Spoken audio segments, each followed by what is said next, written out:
BJP की बहुत B team, सी team, D team, ए team घूम रही है। छोटी छोटी पार्टियां हैं, अलग अलग नाम है। लड़ाई कॉन्स्टिट्यूशन की है, हम इसको बचा रहे हैं, इसकी रक्षा कर रहे हैं, वो इसको खत्म करने की कोशिश कर रहे हैं। नफरत के बाजार में मोहब्बत की दुकान खोलनी है। मूड आपका कैसा है? मूड ठीक है? कांग्रेस की सरकार आ रही है, बीजेपी जा रही है, यह विचारधारा की लड़ाई है। चुनाव हो रहे हैं, अभी लोकसभा का एक बड़ा चुनाव हुआ, बड़ा युद्ध हुआ, और अभी ये छोटा हरियाणा में उसी विचारधारा का एक युद्ध हो रहा है। एक तरफ कांग्रेस पार्टी, दूसरी तरफ बीजेपी, आरएसएस। हम कहते हैं कि हिंदुस्तान को संविधान से चलाना चाहिए।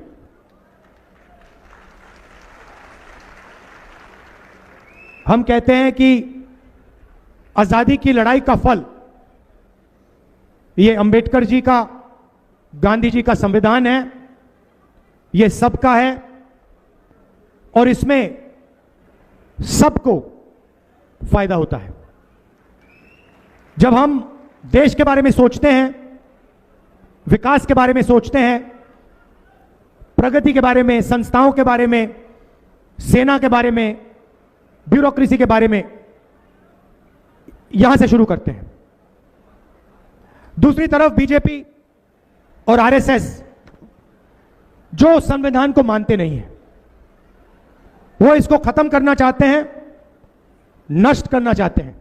देखिए, ऐसे भाषण में वो आपको कभी ये बात बोल नहीं सकते हैं, क्योंकि वो जानते हैं कि देश को संविधान के साथ, देश का संविधान के साथ बहुत गहरा रिश्ता है।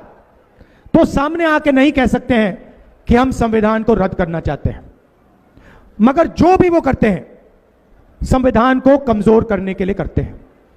आप देखिए, मैं आपको 2-3 उदाहरण देता हूं। जब कांग्रेस की सरकार होती है, हम मीडिया पर दबाव नहीं डालते। हम चाहते हैं कि मीडिया इंडिपेंडेंट रहे और मीडिया सच्चाई बोले। बीजेपी मीडिया पे दबाव डालते हैं, प्रेशर डालते हैं, मीडिया के लोगों को डराते हैं, संविधान पर आक्रमण करते हैं। संस्थाओं को देखिए, कांग्रेस की सरकार होती है, इलेक्शन कमीशन, एजेंसीज, इन सब में हम इंडिपेंडेंस चाहते हैं। हम चाहते हैं कि ये देश की एजेंसीज हो, देश की संस्थाएं हो, किसी एक पार्टी की संस्थाएं, किसी एक व्यक्ति की संस्थाएं ना हो। और जहां भी आप देखोगे, एजेंसीज में आरएसएस अपने लोग डालते हैं, बीजेपी अपने लोग डालते हैं। यहां पुनिया जी खड़े हुए हैं, जिंदगी भर इन्होंने मेहनत की, और आपने देखा हमारे पहलवानों के साथ बीजेपी ने क्या किया। देश के सामने बिना डरे उनका एक मेंबर बलात्कार कर रहा है, सेक्सुअल हरासमेंट कर रहा है, उनको कुछ लेना देना नहीं। वो भी इस संविधान पर आक्रमण है, क्योंकि संविधान कहता है कि इस देश में हर महिला की रक्षा होनी चाहिए। और जब नरेंद्र मोदी जी चुप रहते हैं, जब मणिपुर जलता है और नरेंद्र मोदी कुछ नहीं कहते, 1.5 साल हो गए वहां तक नहीं, वहां गए नहीं, तब नरेंद्र मोदी संविधान पर आक्रमण कर रहे हैं।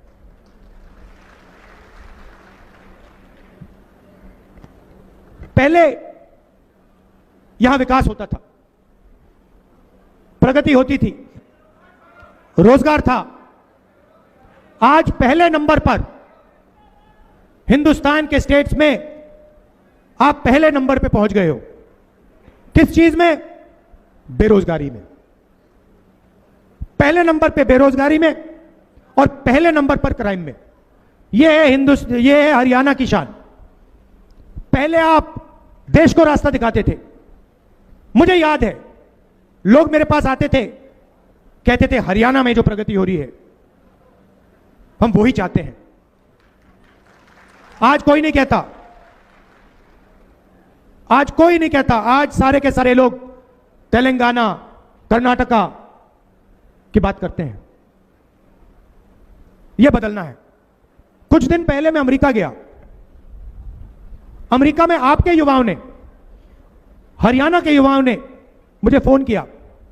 मेरे ऑफिस को फोन करते हैं, कहते हैं राहुल जी हम हरियाणा के हैं, आप डैलस आ रहे हो, टेक्सास में एक शहर है डैलस आ रहे हो, हम आपसे मिलना चाहते हैं। मैंने कहा ठीक है, मगर आप मिलने हमारे घर आइए, हम आपके यहां नहीं जाएंगे, आप हमारे घर आइए। ठीक है, डैलस में मैं गया, हरियाणा के 20-25 युवाओं से मिला। छोटे से कमरे में रहते हैं, छोटे से कमरे में 25-30 लोग एक साथ, खाना सब एक साथ पकाते हैं। एक लड़के का एक्सीडेंट हो गया, पेट में चोट लगी, छाती में चोट लगी, चल नहीं पाता है। दूसरा लड़का मुझे कहता है राहुल जी रात को यहां पे हमें लोग आके पीटते हैं। मैंने कहा आप लोग हरियाणा से क्यों गए? कहते हैं हरियाणा में रोजगार नहीं है, हरियाणा में हमारा भविष्य नहीं है, इसलिए हम अमेरिका गए, भाग के गए, वीजा लेके नहीं गए, भाग के गए। अच्छा कैसे गए?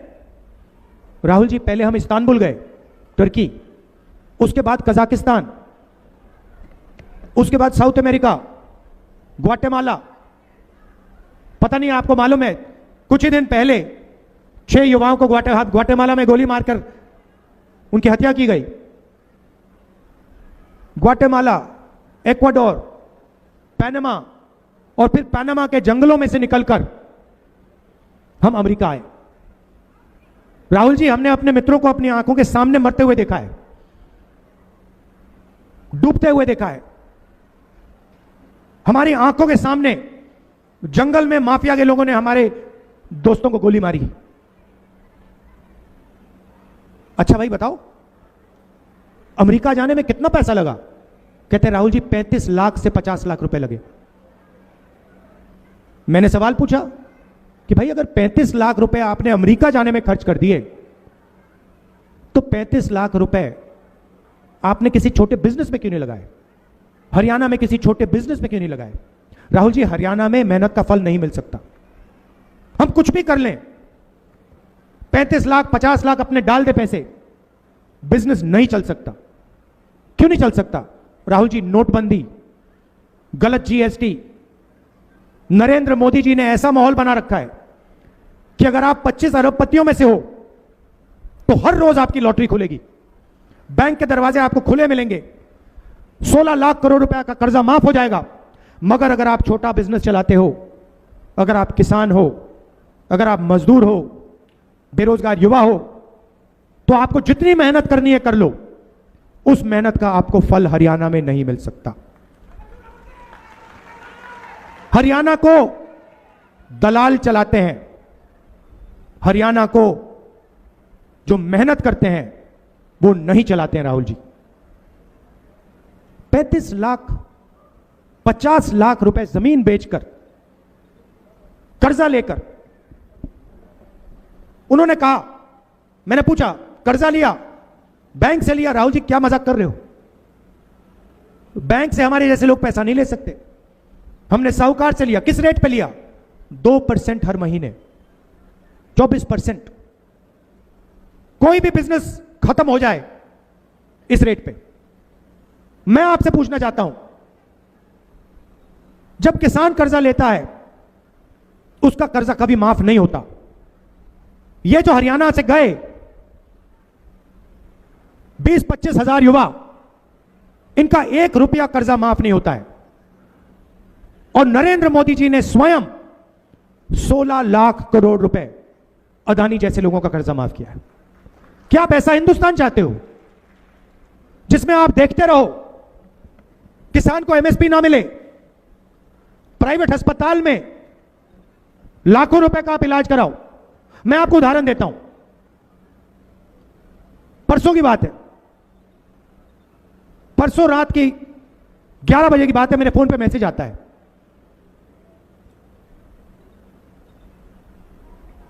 जिम इंस्ट्रक्टर का। मुझे कहता है राहुल जी मेरी मां बीमार है, मैं प्राइवेट अस्पताल ले गया और ये मुझसे 4 लाख रुपए मांग रहे हैं। मेरे जेब में पैसा नहीं है, मुझे कह रहे हैं कि आपकी मां, अगर आपने इनकी आज मदद नहीं की तो आपकी मां मर जाएंगी, आप मेरी मदद कीजिए। मैंने कहा कैसे करूं? किसी सरकारी अस्पताल में मेरी मां के लिए आप बेड का, पलंग का इंतजाम कीजिए। मैंने अपने ऑफिस से सरकारी अस्पताल में उसकी मां के लिए जगह ली। सरकारी अस्पताल में उसकी मां का इलाज होता है। अगले दिन मुझे फोन करता है, कहता है राहुल जी, प्राइवेट अस्पताल में वो स्टेंट लगवा रहे थे, प्राइवेट अस्पताल में वो ऑपरेशन करा रहे थे, 4 लाख रुपए मुझसे लेने की कोशिश कर रहे थे। राहुल जी, सरकारी अस्पताल ने बताया कोई स्टेंट की जरूरत नहीं, कोई ऑपरेशन की जरूरत नहीं। आपने मेरी मां की जान बचा दी, सरकारी अस्पताल ने मेरी मां की जान बचा दी। यह हिंदुस्तान की सच्चाई है। आपको बीमारी हो ना हो, प्राइवेट अस्पताल में आप जाएंगे तो लाखों रुपए आपके जेब से निकलेंगे। बच्चे की शिक्षा करवानी हो, इंजीनियर बनवाना हो, डॉक्टर बनवाना हो, लाखों रुपए हिंदुस्तान के गरीब लोग अपने जेब से देते हैं। किसान अपनी मेहनत का पैसा देता है, मजदूर देते हैं, और उसके बाद पता लगता है हरियाणा में बेरोजगारी है, डिग्री का कोई मतलब ही नहीं है, सर्टिफिकेट का कोई मतलब ही नहीं, शिक्षा का कोई मतलब ही नहीं। 10-15 साल बाद पता लगा कि लाखों रुपए प्राइवेट अस्पताल को पकड़ा दिए, लाखों रुपए private school, private college, private university को पकड़ा दिए, और हाथ में कुछ मिला नहीं। यह है नरेंद्र मोदी जी का मॉडल, बीजेपी का मॉडल। कुछ दिन पहले भाषण चल रहे थे, ऐसे ही भाषण चल रहे थे, हुड्डा जी ने भाषण दिया, मेरी बहन भी थी, प्रियंका ने भी भाषण दिया, और वहां सब कह रहे थे कि सबकी इज्जत होनी चाहिए, सबकी रिस्पेक्ट होनी चाहिए। मैं सुन रहा था और मैंने कहा हां, इज्जत तो होनी चाहिए। और मोदी जी 24 घंटा इज्जत की बात करते हैं कि भैया इसकी इज्जत की, उसकी इज्जत की, मगर मैंने सोचा कि भैया पैसे के बिना इज्जत का कोई मतलब नहीं है। अगर किसान का बेटा या मजदूर का बेटा भूखा मर रहा है और कोई उसकी जाके इज्जत करे तो वो इज्जत खोखली है। तो मेरा एक लक्ष्य है, और मैं आपको साफ बता देता हूं, और ये जो मीडिया वाले हैं, अदानी वाले, अंबानी वाले, इनको ये बात अच्छी नहीं लगेगी।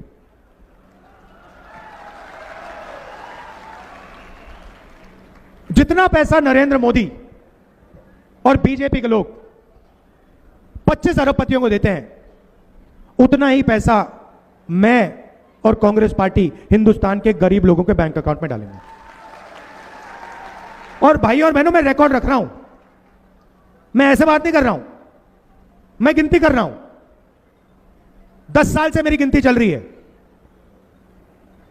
और जैसे ही मौका मिलेगा, जितना पैसा उन्होंने उनको दिया ना, उतना पैसा मैं उठा के आपके हाथ में कर दूंगा। और फिर ये सारे चिल्लाएंगे, ये सारे मीडिया वाले चिल्लाएंगे, सारे टीवी वाले चिल्लाएंगे, ये देखो गरीबों की आदत खराब हो रही है, ये देखो राहुल गांधी ने गरीबों की आदत बिगाड़ दी, किसानों की आदत बिगाड़ दी, मजदूरों की आदत बिगाड़ दी। अरे भाई, अदानी अंबानी की आदत नहीं बिगड़ती क्या? उनके लाखों करोड़ रुपए माफ हो जाते हैं, उनकी आदत नहीं बिगड़ती, उनका विकास हो रहा है। और जब किसान का कर्जा माफ किया तो कहते भाई देखो आदत बिगाड़ दी। मनरेगा, मजदूरी करता है आदमी, प्रेस वाले लिखते हैं देखो गरीबों की आदत खराब हो रही है। आपने अब उनकी बहुत आदत खराब की है, अब हम इनकी आदत खराब करेंगे। मैं सिर्फ न्याय मांग रहा हूं। मेरा कहना है, अगर अंबानी का, अदानी का लोन माफ हो सकता है तो फिर किसान का लोन माफ होगा। अगर अंबानी मार्केट में चिप्स बेचता है, कैंपा कोला बेचता है, सेलफोन बेचता है, उसे सही रेट मिल सकता है, तो फिर हिंदुस्तान के किसान को सही रेट मिलेगा, एमएसपी मिलेगी, और उसका कर्जा माफ होगा। और यही लड़ाई है। कॉन्स्टिट्यूशन क्या कहता है? कॉन्स्टिट्यूशन कहता है भैया सब लोग एक जैसे हैं, समानता होनी चाहिए, 36 की 36 बरादरियों को एक जैसा फायदा मिलना चाहिए, कॉन्स्टिट्यूशन यह कहता है।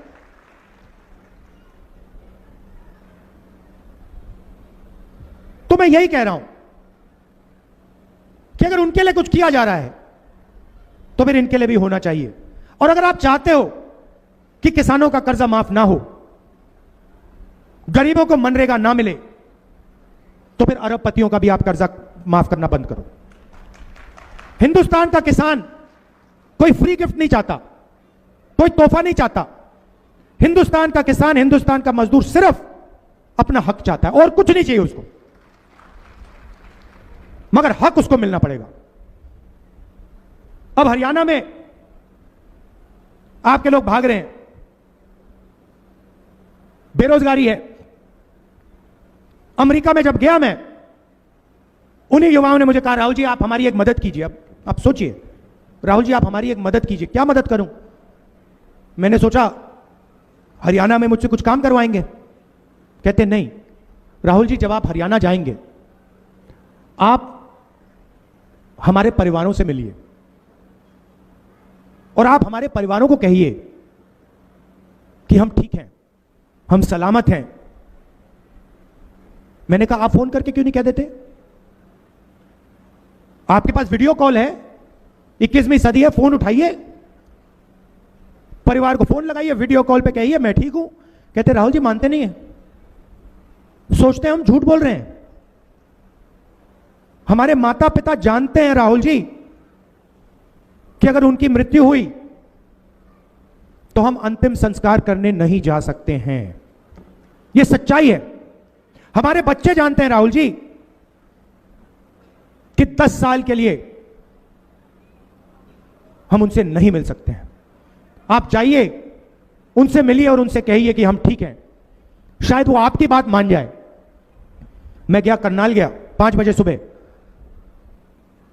21वीं सदी में गांव में कंप्यूटर लगा है, वीडियो कॉल चल रहा है, चारपाई पे हम यहां बैठे हैं। कौन? माता पिता और बच्चे। बेटे उधर, उनके बच्चे इधर, उनके माता पिता इधर और वो उधर, और बात चल रही है। मां कहती है राहुल जी मेरा बेटा वापस कब आएगा? छोटा सा बच्चा देव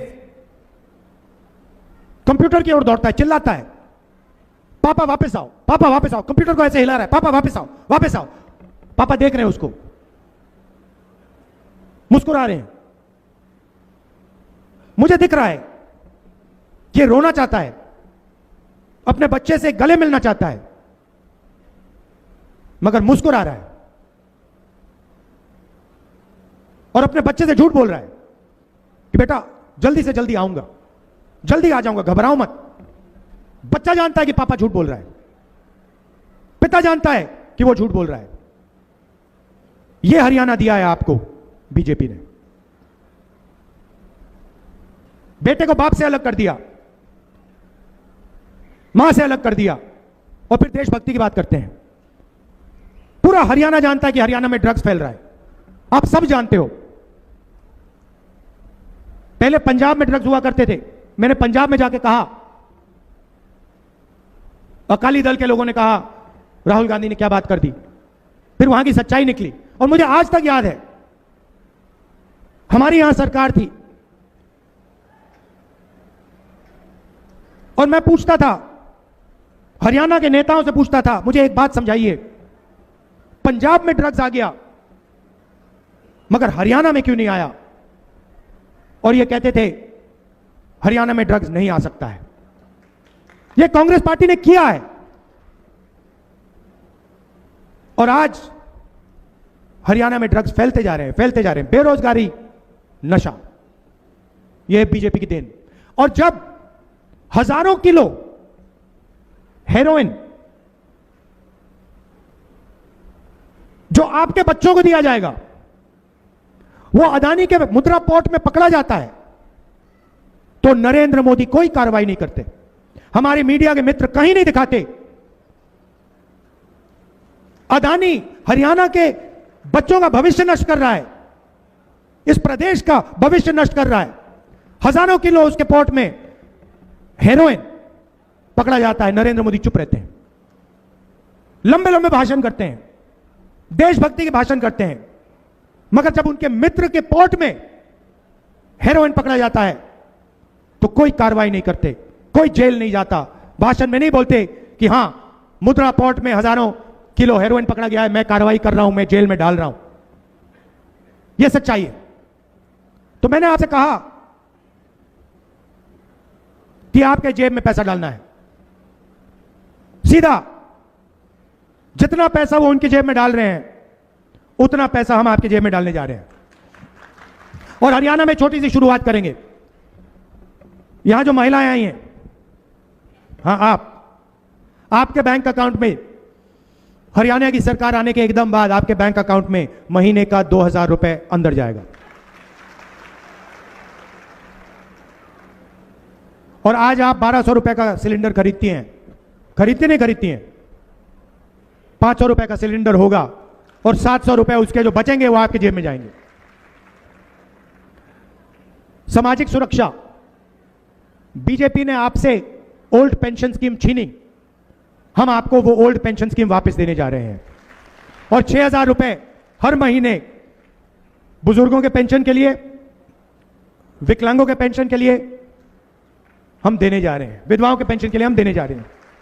2 लाख सरकारी नौकरियां भरी नहीं गई हैं। अभी आपने जल्दी ताली बजा दी, अभी तो मैंने बात ही नहीं बोली। जो जरूरी बात है तो मैंने बोली भी नहीं, अभी आपने ताली बजा दी क्योंकि आप समझ गए। 2 लाख सरकारी रोजगार हरियाणा के युवाओं को कांग्रेस पार्टी की सरकार देगी। और ये सुनिए, सबसे जरूरी बात, 36 बरादरियों को ये नौकरियां मिलेंगी। समानता के साथ, आदर के साथ, रिस्पेक्ट के साथ ये 2 लाख नौकरियां हरियाणा के 36 बरादरी के युवाओं को दी जाएंगी। इसमें कोई भेदभाव नहीं होगा। 36 के 36 बरादरियों को ये नौकरियां दी जाएंगी। हमारे किसान भाई, आपको गारंटी करके हम एमएसपी देने जा रहे हैं। मिनिमम सपोर्ट प्राइस हरियाणा के किसानों को मिलेगी।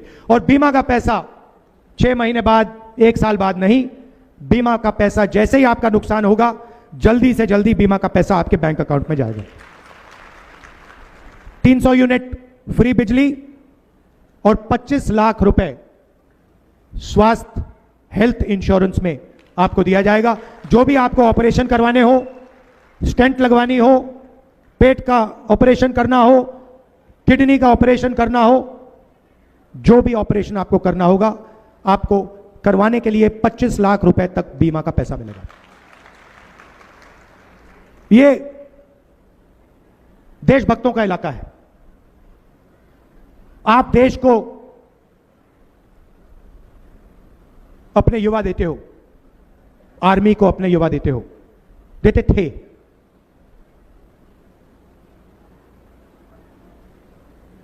अगर आप अग्निवीर स्कीम को समझना चाहते हो, आज मैं आपको समझा देता हूं। नरेंद्र मोदी ने यह नाम दिया अग्निवीर। आप जानते हो अग्निवीर स्कीम का लक्ष्य क्या है? इसके 2 लक्ष्य हैं। यह अच्छा नाम दिया है, लेबल दिया है अग्निवीर। इसका लक्ष्य जानते हो आप? कोई बता सकता है? कोई बता सकता है? इसके 2 लक्ष्य हैं। सबसे पहला लक्ष्य, जो पैसा हमारे जवानों की ट्रेनिंग में जाता था, हमारे जवानों के पेंशन में जाता था, हमारे जवानों के परिवारों को कैंटीन दिलवाने में जाता था, और हमारे जवानों के कॉम्पनसेशन के लिए जब वो शहीद होते थे, कॉम्पनसेशन के लिए जाता था, ये उसको छीनने का तरीका है। आइडिया क्या है? 4 युवाओं को आर्मी में लो, 4 साल बाद 3 को भगा दो, एक को 4 में से एक को पेंशन मिलेगी, शहीद का दर्जा मिलेगा, कैंटीन मिलेगी, और 3 जवानों को इन्होंने मजदूर बना दिया है।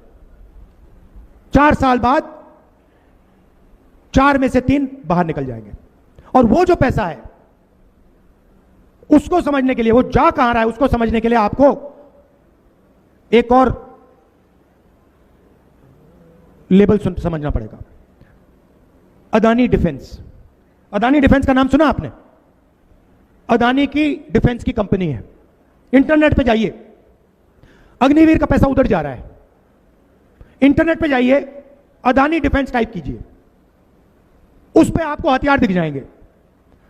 उस वेबसाइट पे आपको ड्रोन दिखेगा, मिसाइल दिखेंगे, राइफल दिखेगी, पिस्तौल दिखेगी, मशीन गन दिखेगी, सारी की सारी आपको अदानी डिफेंस के वेबसाइट पे दिखेगी। मजे की बात यह है कि अदानी उनमें से एक भी चीज नहीं बनाता। वो सारी की सारी चीजें या अमेरिका की फैक्ट्री बनाती हैं, या इजराइल के लोग बनाते हैं, या किसी दूसरे देश की फैक्ट्रियां बनाती हैं। वो माल यहां आता है, अदानी जी की फैक्ट्री में आता है, उसमें अदानी डिफेंस का लेबल लगता है, अग्निवीर के पैसे से वो हथियार खरीदे जाते हैं। आपको नरेंद्र मोदी जी कहते हैं आत्मनिर्भर भारत, मेक इन इंडिया। इस साइड से अग्निवीर के जवानों का पैसा निकलता है आपकी जेब में से और सीधा अदानी जी के जेब में जाता है। यह है सिस्टम। आपको सिर्फ 2 नाम याद रखने हैं, अदानी डिफेंस और अग्निवीर। और पूरा का पूरा पैसा, जो जवानों का पैसा था, वो अग्निवीर से छीना जाता है और अदानी डिफेंस में डाला जाता है। मार्केटिंग उनकी अदानी जी करते हैं, मीडिया वाले करते हैं। मोदी जी आपको भाषण देते हैं, देशभक्ति का भाषण देंगे, आत्मनिर्भरता का भाषण देंगे, मेक इन इंडिया का भाषण देंगे। मेक इन इंडिया का मतलब अदानी डिफेंस, एक लेवल लगता है ऊपर से, वो मेक इन इंडिया हो जाता है, उसका डिफेंस का पूरा पैसा उधर चला जाता है। ये सच्चाई है और पूरा देश जानता ही है। तो चुनाव में यहां पर आप कांग्रेस पार्टी को पूरा समर्थन दीजिए।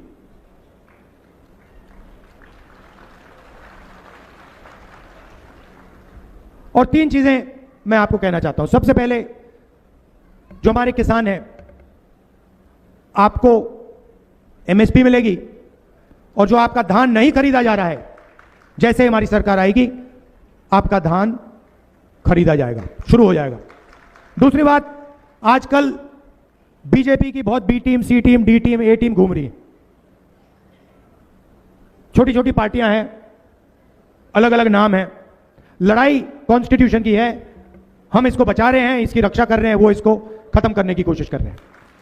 कांग्रेस पार्टी को आपने वोट दिया, संविधान की आपने रक्षा की। बीजेपी को आपने वोट किया, संविधान पर आपने उनको आक्रमण करने की मदद की। अंबेडकर जी का संविधान है, गांधी जी का संविधान है, आपका संविधान है। ये छोटी छोटी पार्टियों को आप छोड़िए, कांग्रेस पार्टी का पूरा समर्थन कीजिए और यहां पे भारी बहुमत से हमारे कैंडिडेट्स को जिताइए। और आखिरी बात, जो शायद सबसे जरूरी बात, कन्याकुमारी से कश्मीर तक हमने यात्रा की। भारत जोड़ो यात्रा उसका नाम था। यात्रा में हमने मोहब्बत की बात की।